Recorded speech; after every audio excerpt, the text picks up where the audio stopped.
Magandang umaga po sa inyong lahat. Narito po ang bagong update sa pambato ng bansang Pilipinas na walang iba kundi si Miss Universe Philippines, Miss Chelsea Manalo, na kung saan po ay patindi ng patindi ang mga unexpected pasabog sa Miss Universe 2024 na kasalukuyan pong ginaganap sa bansang Mexico, na lalo pong pinapainit ang buong universe ni Miss Chelsea Manalo sa kanyang mga Tyra Banks looks ang atake.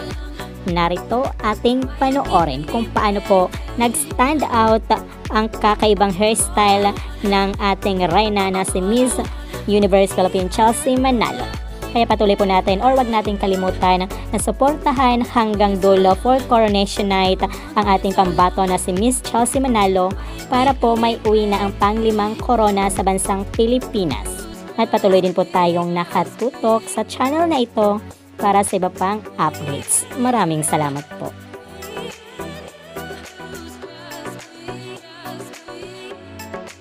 Ano kaya ang masasabi mo rito?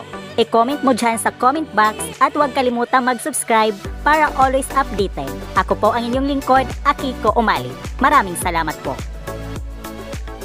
Kung bago ka lang sa aking channel, huwag kalimutang mag-subscribe and click the bell para always updated sa bagong kaganapan.